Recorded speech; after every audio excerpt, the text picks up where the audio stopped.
les Azous, ça y est, lundi soir, le boulot est fini, on a mangé, on va pouvoir attaquer l'Obao, la dernière partie.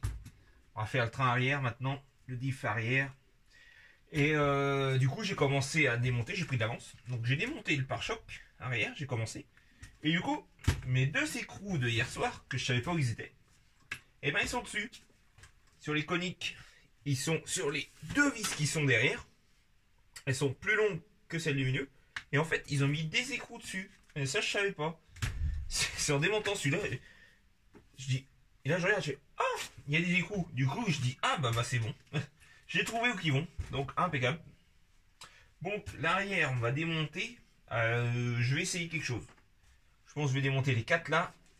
Les 2 là. On va voir déjà ce que ça donne. Donc, la fidèle visseuse. Hop, c'est parti.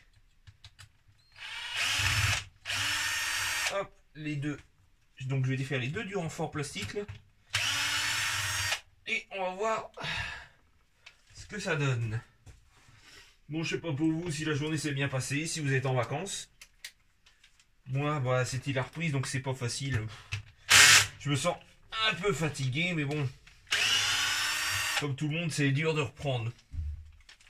Puis comme j'avais dit, surtout que j'avais arrêté avant le Val d'Argent. Wow. Là, j'ai un copain qui est passé. Il m'a pris le Losi Tenacity, il est vendu. Je vais faire les vidéos du Val d'Argent. Comme ça, il sait que ce qu'il a fait, puis comment qu'il encaisse. Donc, bah, il était assez impressionné, il était content. Je pense que il va bien s'amuser avec. Et ben, comme je disais, ouais, il suffit de défaire 6 vis. Vous défaisez 6 vis et vous faites tomber la cellule arrière. Enfin, 6 vis. 6 plus 3 du pare-choc. Et vous faites tomber la cellule. Donc, tac. Hop. On met le châssis de côté. Ensuite. Ensuite, je pense. Est-ce que je peux. Ah, dommage. Pas facile d'atteindre. Parce que j'aurais défait la boucle carrément. Mais je pense que je vais atteindre. Je vais défaire comme j'ai fait à l'avant. Mais ça se peut que les roulettes me gênent. Donc je pense que je vais défaire les roulettes pour gagner de la place. Alors, du 7. Du 7. Ouais, donc je vais défaire les roulettes. Ensuite, on va pouvoir atteindre le diff. Hop, les 3 roulettes overkill. Honnêtement, je sais pas pourquoi au Bao ils ont eu dans l'idée de mettre 3 roulettes. Bah, ça date pas de UMTX, ça datait avant, mais je sais pas pourquoi ils ont pas juste une. Ou au pire 2. Ouais, ça aurait suffi. Là, 3. Là, ils se sont dit, on va faire plus fort que les autres. Ils se sont dit, le Savage, il en a une. Le Kyosho, on avait 2, maintenant il en a plus qu'une. Nous, on va en mettre 3. Parce que ouais, le Kyosho SA1, pour l'avoir eu, une seule roulette, c'est pas terrible. Hein. L'équilibre, en wheeling sur lui, c'est chaud. Hein. Et là, en plus, la roulette, elle vient frotter sur le cul de la benne du pick-up.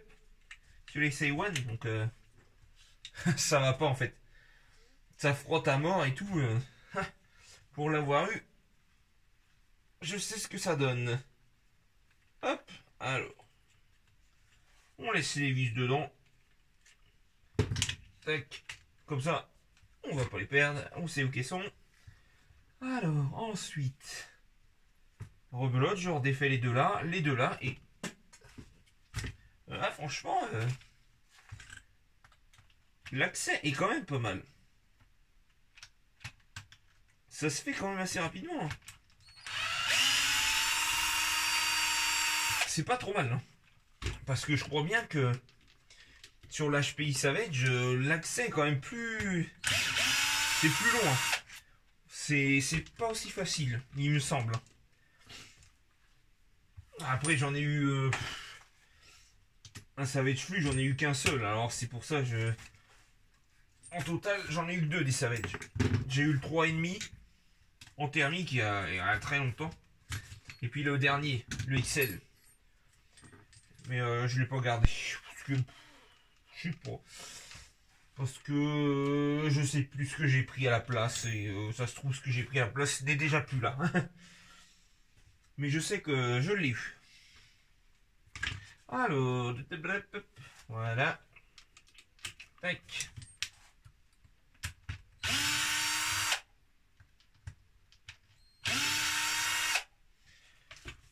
Hop. Tac. Voilà. Hop. Et voilà. On a le diff en main. Là, il est un peu plus gras que l'avant. Et puis là, on voit toujours les belles dentures hélicoïdaux. Donc, voilà. Là, je vais mettre en pause. Et je pense que je vais reprendre la vidéo quand on va remettre de l'huile dedans. Je vais reprendre la vidéo après. Donc, hop. Je vous mets en pause, les amis. Et voilà, les amis. J'ai changé de point de vue. Vous me direz ce que vous en pensez. Je pense que c'est pas mal, là. Au moins, pour bricoler, on voit bien mes mains. Là, on voit bien le diff. Et moi, au moins, je vois à travers le téléphone ce que je fais. Alors, je vais en profiter, là, d'être sur cette point de vue. Je vais démonter. Hop, pour vous faire voir ce que je disais. Hop. Hop. Je nettoie comme il faut l'axe. Et je voulais vous faire voir, donc. Vous voyez, donc, arbre classique. Et hop, sur les bouts, vous voyez. Mise au point. Vous voyez, vous avez un petit méplat en fait. Oh, mise au point.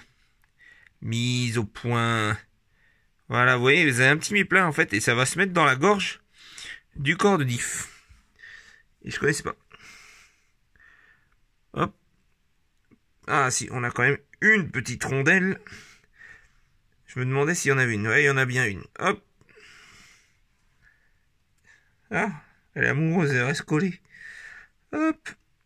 Du coup, en fait, vous avez deux méplats, en fait. Vous allez d'abord cela mettre. Et après, l'autre, tac. Hop, qu'on salisse pas le tapis du chef. Ouais, mais bon. Il est déjà bien sali, hein. Il est plus très blanc. Hein. Ça prouve au moins que je m'en sers. Hop. La petite noisette.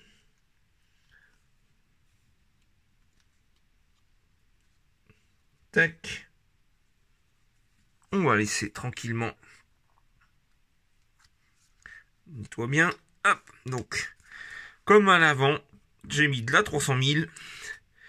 Et comme j'avais dit hier, je l'ai bien laissé coucher toute la journée. Du coup, ça coule tout seul. Hop. On la range sur le portique. On s'essuie les mains. Du coup, pendant ce temps-là, moi que j'étais en off, donc j'ai laissé s'égoutter le diff, j'ai profité pour remettre les deux écrous.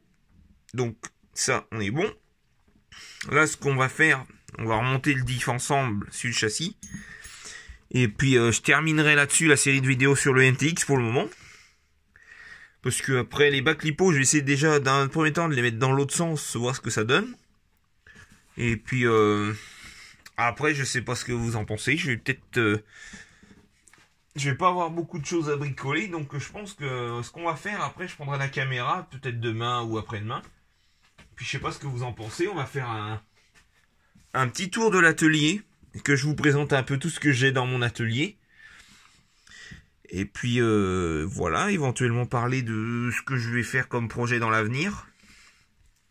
Parce que je pensais moitié passer en RC Garage 49. Parce que je le fais déjà pour des amis. Là, normalement, je sais pas si dans la semaine ou la semaine prochaine, j'ai un ami qui va me ramener un bateau qu'il a eu des petits soucis avec.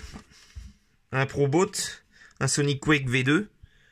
Et je pense que ça peut être l'occasion de faire une vidéo, entretien dessus. Parce qu'il a eu de la casse et je crois savoir ce que c'est la casse. Donc, je lui ai dit, amène-le-moi, on sait jamais. Je pense qu'on va réussir à te le réparer. Donc, on va faire ça. Je pense ensemble. Hop, les roulements. Donc, ouais, hein, comme il disait Mani, c'est bien du double Z. Moi, ça me dérange pas. Un petit coup de pip shit. Hop, en attendant, moi, je mets ça dessus. Sur mes roulements.